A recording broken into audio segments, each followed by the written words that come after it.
आज की कहानी ऐसे डॉक्टर की है जो अपने यहाँ काम करने वाली लड़की का बेरहमी से कत्ल कर देता है और लाश को अपने ही हॉस्पिटल में दबा देता है। तो कहानी है एमपी के सतना की। सतना में विभा नाम की एक लड़की रहती है जिसकी उम्र करीब 24 साल थी, जिसकी हाइट अच्छी थी और विभा देखने में भी काफ़ी सुंदर थी। विभा, जो लड़की का नाम है विभा, वो पढ़ने लिखने में काफ़ी होशियार थी क्योंकि उसके घर की हालत इतनी अच्छी नहीं थी फाइनेंशियली।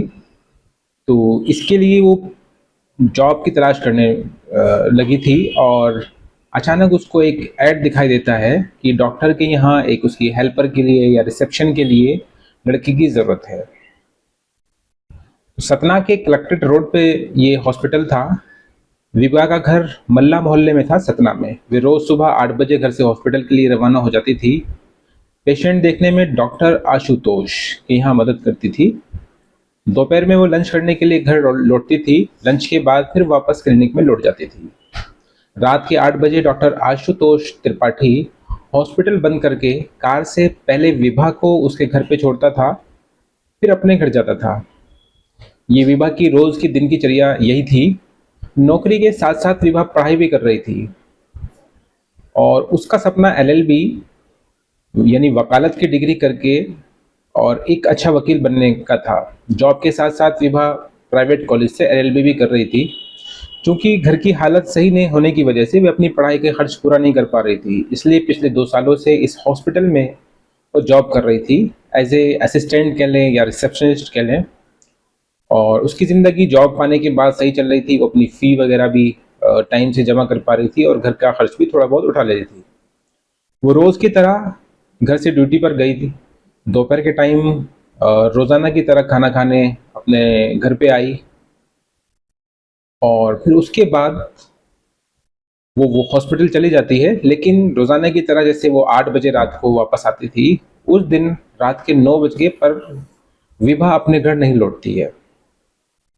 उसके पिता राम नरेश केवट और माँ राम रतिया की आंखों में परेशानी के बादल घूमने लगे कि जवान बेटी है कहाँ गायब हो गई। ऊपर से उसका मोबाइल फ़ोन भी स्विच ऑफ आ रहा था।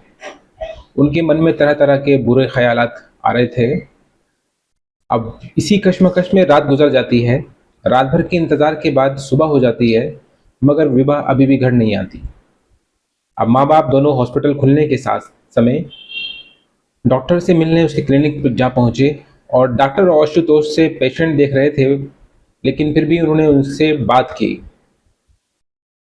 माँ बाप बुरी तरीके से परेशान, तो डॉक्टर से बताया कि बेटी रात से घर नहीं पहुंची।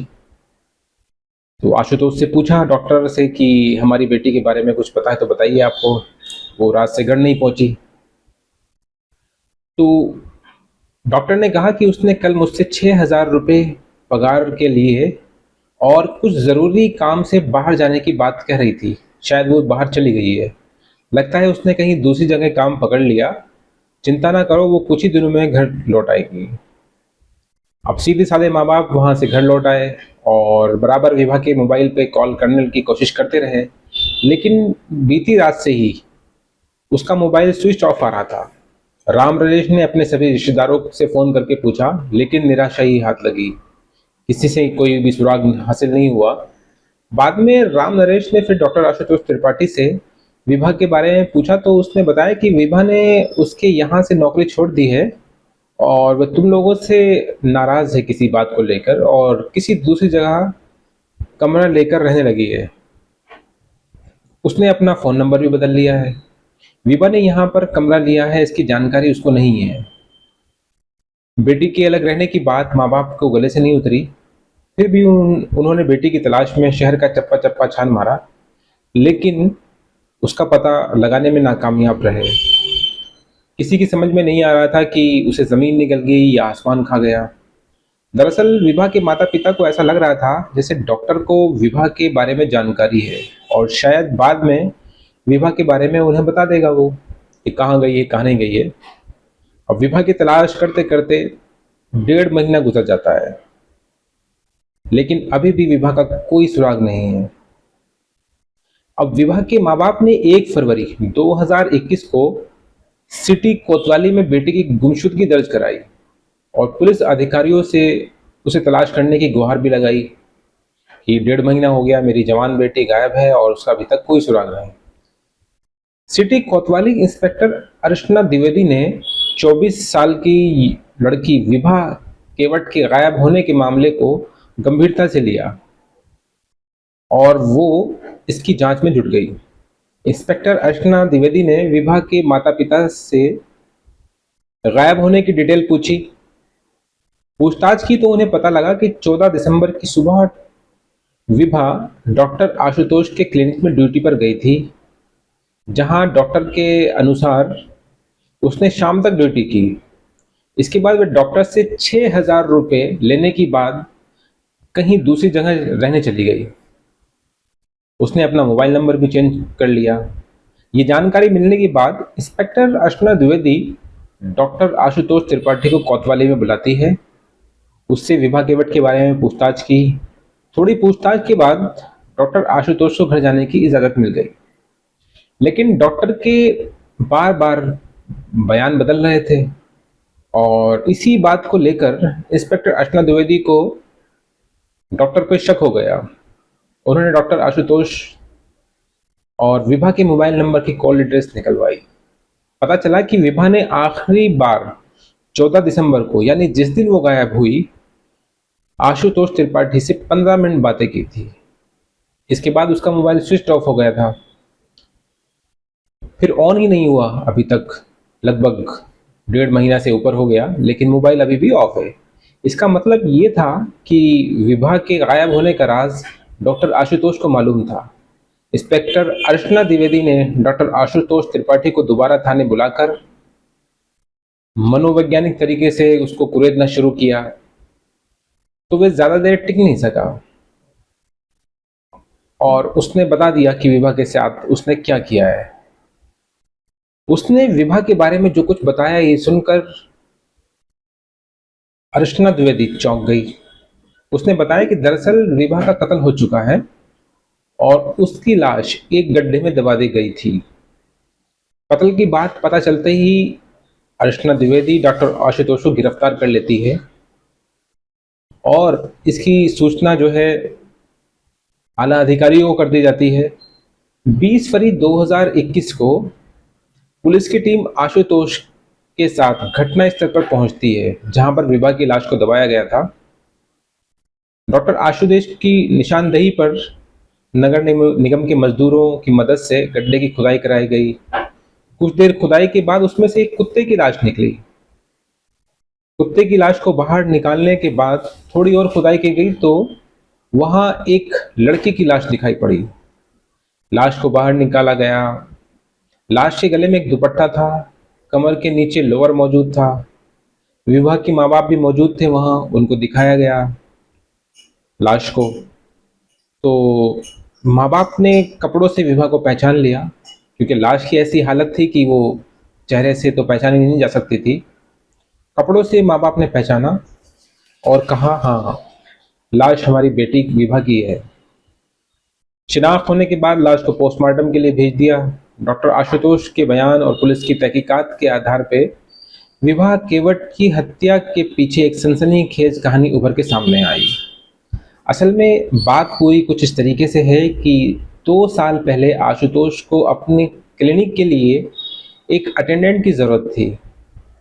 मल्ला मोहल्ले में रहने वाली राम नरेश केवट की बेटी विभा को जब इस नौकरी के बारे में पता चला तो उसने डॉक्टर आशुतोष से मिलकर उसके यहाँ पर काम करने की इच्छा जाहिर की। आशुतोष ने विभा को क्लिनिक के ज़रूरी कामकाज के बारे में समझाते हुए जब सैलरी के बारे में उसे बताया तो उसने वहाँ काम करने के लिए हामी भर दी। ये बात है सन 2018 की।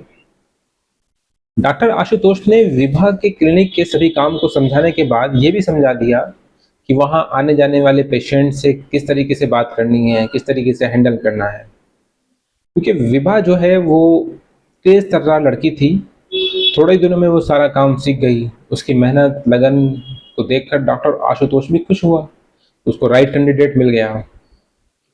विभा यहाँ काम पाकर पूरी तरह खुश थी, क्योंकि डॉक्टर का व्यवहार भी अच्छा था, सैलरी भी टाइम से मिल जाती थी। इस तरह धीरे धीरे समय का पहिया घूमता रहा। साल भर गुजर जाने के बाद डॉक्टर आशुतोष और विभा आपस में काफी घुल मिल गए थे। इसी दौरान डॉक्टर आशुतोष ने मन ही मन विभा को पाने की योजना बना ली और उस पर अमल करना भी शुरू कर दिया। अपनी योजना के तहत शाम को जब वो क्लिनिक बंद करता तो घर जाने से पहले विभा को उसके घर छोड़ने लगा। कभी कभार वे विभा को छोड़ने से पहले किसी होटल रेस्टोरेंट में ले जाता, जहां खाने के दौरान वे विभा का दिल जीतने की कोशिश करता, क्योंकि उसके मन में जो प्लानिंग चल रही थी विभा को पाने की, उसके लिए वो विभा को लुभाने की कोशिश कर रहा था। अब विभा एक गरीब परिवार से थी, तो जल्दी वो डॉक्टर आशुतोष की बातों में आ जाती है। और डॉक्टर आशुतोष ने जब ताड़ लिया, उसको पता लग गया कि विभा उसकी इच्छा का विरोध नहीं करेगी, तो एक दिन उसने विभा को शादी करने का झांसा देकर उसके साथ शारीरिक संबंध बना लिए। उस दिन के बाद विभा के प्रति डॉक्टर आशुतोष का व्यवहार एकदम बदल गया। विभा को खुश रखने के लिए वह उसे महंगे तोहफे देता रहता था, ताकि उसकी जिस्मानी जरूरत को पूरा करने में विभा आनाकानी ना करे।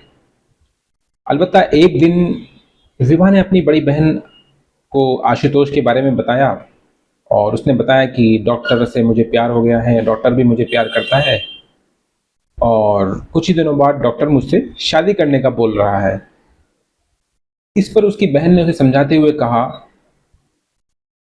कि अमीर लोग गरीब की लड़की से शादी करने की बात कहकर अपना मतलब निकाल लेते हैं, कहीं तुम आगे चलकर ठगी न जाओ, इसलिए जितनी जल्दी हो सके उससे शादी कर लो। अब ये बात विभा के मन में बैठ गई और उसको भी थोड़ा बहुत असहज फील करने लगी कि कहीं जो उसकी बहन ने बात कही है कि अमीर लोग गरीब लड़कियों का फ़ायदा उठा लेते हैं और बाद में शादी के लिए मना कर लेते हैं। उसी दिन विभा ने मन में ठान लिया कि वह डॉक्टर से जल्द शादी करने को कहेगी। इसके बाद जब भी आशुतोष विभा को शारीरिक संबंध बनाने के लिए राजी करने की कोशिश करता, तो वे उसके लिए आनाकानी करती और उसने डॉक्टर को कहा कि पहले शादी करने की बात करते हैं, उसके बाद जो है जो शारीरिक संबंध होंगे वो बात शादी के बाद ही होंगे। अब जब डॉक्टर फ्री होता पेशेंट से, तो विभा ने डॉक्टर पे शादी करने का दबाव डालना शुरू कर दिया। आशुतोष एक बड़े परिवार से ताल्लुक रखता था, समाज में उसकी अपनी एक अच्छी खासी हैसियत थी। उसने तो केवल विभा के साथ मौज मस्ती करने के लिए उससे शादी की बात कही थी। हकीकत में उसने कभी दिल से विभा को शादी करने के बारे में नहीं सोचा था। इसलिए जब विभा ने उस पर शादी का दबाव बनाना शुरू किया, तो 14 दिसंबर 2020 को आशुतोष ने बात बढ़ जाने पर विभा का गला घोंटकर हत्या कर दी। उस समय क्लिनिक में उन दोनों के सिवा कोई नहीं था। विभा की हत्या करने के बाद आशुतोष ने उसकी लाश एक बोरी में डालकर क्लिनिक के अंदर एक कोने में रख दी। अगले दिन जब वो क्लिनिक में पेशेंट का इलाज करते हुए मन ही मन विभा की लाश को ठिकाने की तरकीब लगाने की सोच रहा था, तो उसके दिमाग में आइडिया दिया। उसने दोपहर के बाद कुछ मजदूरों को बुलाया और मजदूरों से कहा कि क्लिनिक के पीछे बारिश का गंदा पानी जमा करने के लिए गड्ढा खुदवाना है। उसने एक 6 फीट का गड्ढा खुदवाया। रात को उसने विभा की लाश को गड्ढे में डालकर उसके ऊपर नमक डाला और थोड़ी मिट्टी डाल दी। नमक इसलिए डाला कि लाश जल्दी गल जाए। इसके बाद कहीं से उसने एक कुत्ते की लाश का इंतजाम किया। कुत्ते की लाश को उसी गड्ढे में डालने के बाद उसने उसके ऊपर अच्छी तरह मिट्टी भर दी। कुत्ते की लाश गड्ढे में इसलिए डाली कि अगर विभा की लाश की बदबू आसपास फैलने लगे और लोग जो है सवाल करने लगे कि ये बदबू कहाँ से आ रही, तो वो वहां से कुत्ते की लाश को जाहिर कर देगा कि यहाँ कुत्ते की लाश थी और बदबू इसी से आ रही थी। और इस तरह विभा की लाश गड्ढे में दबी होने का उजागर नहीं होगी। लेकिन पुलिस को विभा की लास्ट कॉल और उसके मोबाइल फोन नंबर की लोकेशन के आधार पे आशुतोष को शक हुआ और जब उसने थोड़ी सख्ती बरती तो उसने सारा सच उगल दिया। विभा की लाश को डीएनए के लिए टेस्ट के लिए भेज दिया गया, ताकि ये कंफर्म हो सके कि विभा की लाश है कि या नहीं। अब ये भी कंफर्म हो जाता है बाद में कि ये लाश जो है वो विभा की ही थी। विभा की लाश की बरामदगी के बाद इस मामले में हत्या साजिश की धारा 302, 201 जोड़ दी गई। पुलिस ने आशुतोष त्रिपाठी से पूछताछ करने के बाद उसे गिरफ्तार करके सतना की अदालत में पेश किया, जहां से अदालत ने उसको न्यायिक हिरासत में भेज दिया और अब आशुतोष अपनी सही जगह यानी जेल में सलाखों के पीछे अपने जुर्म की सजा को काट रहा है।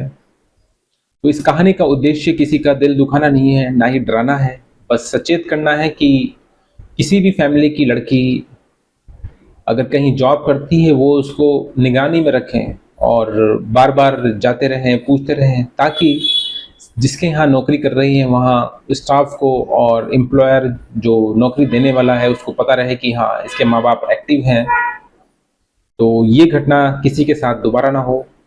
तो ये थी आज की कहानी जिसने दिल को दहला दिया है। तो आज की कहानी में इतना ही है। उम्मीद करते हैं आज की कहानी से आपको कुछ ना कुछ सीखने को मिला होगा। तो कल फिर हाजिर होते हैं शाम 7 बजे। तब तक अपना ख्याल रखिएगा, चैनल को सब्सक्राइब कीजिएगा, वीडियो को लाइक शेयर कीजिएगा। Thank you so much.